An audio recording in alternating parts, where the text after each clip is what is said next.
శ్రీ గురుభ్యో నమ. చిన్ననాటి చందమామ కథలకు స్వాగతం. ఈనాటి కథ శీర్షిక అల్లుని మనసు అత్తగారి యుక్తి.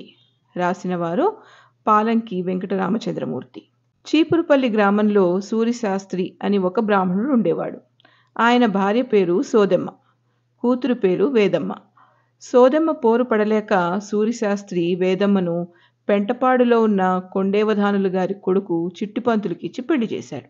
కూతురు కొంచెమంతైనా ఎదక్కపూర్వమే పెళ్ళి అని సోదెమ్మ తొందరపడడానికి కారణం లేకపోలేదు. పండుగలకి పబ్బాలకి పొరుగింటి పేరమ్మగారి అల్లుడు వస్తూ వెళుతూ ఉండడం ఆమె చూసి తనకు కూడా అల్లుడెప్పుడు వస్తాడో అని వేదమ్మ పుట్టక పూర్వం నుంచే ఉబలాటపడింది. తనకు పిల్లాడో పుడతారని తేలినప్పుడు ఆడపిల్లే పుట్టాలని ఊళ్ళో అమ్మవారికి మొక్కుకుంది. మొక్కుకున్నట్లే వేదమ్మ పుట్టింది. పుట్టాక 5వ ఏట వేదమ్మకి పెళ్లి చేశారు. పెళ్లి చేసిన వెంటనే సంక్రాంతి పండుగ వచ్చింది. పండుగకి చిట్టిపంతులు అత్తారింటికి వచ్చాడు. వేదమ్మకి 5 ఏళ్ళైతే చిట్టిగాడికి 8 ఏళ్ళు. అల్లుడు చిన్నవాడే గదా అని నెత్తిమీద చమురు పెట్టి నీ అమ్మ కడుపు చల్లగా, నీ అత్త కడుపు చల్లగా అంటూ దీవించి తలంటి కొంగుతో తుడిచింది. సూరిశాస్త్రి కుట్టించి తెచ్చిన బొందులాగు తొడిగి పిన్ను పెట్టి గాలిపడగ కొనిచ్చి ఎగరేసుకో అన్నది. పొరుగింటి పేరమ్మగారి అల్లుడు పండగకొచ్చాడు. పేరమ్మ పొలిబూరెలు వండి పులిహోర చేసి ఇంకా ఏవేవో చేయటానికని సిద్ధపడుతుంది. సోదెమ్మకేం పిండి వంటలు చేయాలో ఓ పట్టాన తెగలేదు. తెగకపోవడానికి కారణం ఏమిటంటే ఏమి చేద్దామనుకున్నా పప్పో పిండో నూనెో నెయ్యో బెల్లమో పంచదారో కావాలి కదా. అల్లుడికి చేసి పెట్టడానికి సోదెమ్మ ఇంట్లో ఏమీ లేకపోయింది. అల్లుడికి ఏమిటి ఇష్టమో కనుక్కుని ఆ పైన సంబరాల కోసం తడుములాడుకుందాం అనుకుంది. చిట్టిగాడిని పిలిచి నీకేం తినాలనుందోయ్ అని అడిగింది. ఎవరు అల్లుళ్ళని అడగరు. అడిగినా అల్లుళ్ళు చెప్పరు.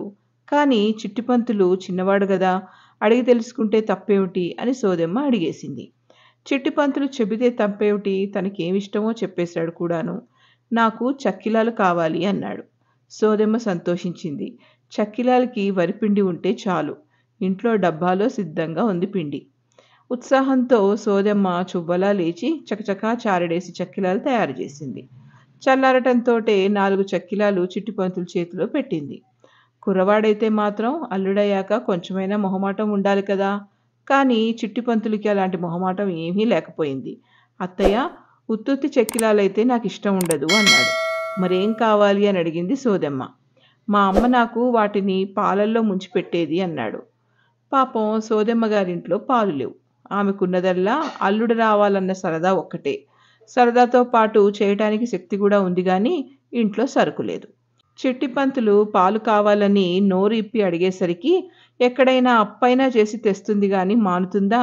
అల్లుడి మనసు ఎలాగైనా తీర్చాలని సోదెమ్మ పంచపాత్ర పట్టుకుని బయలుదేరింది.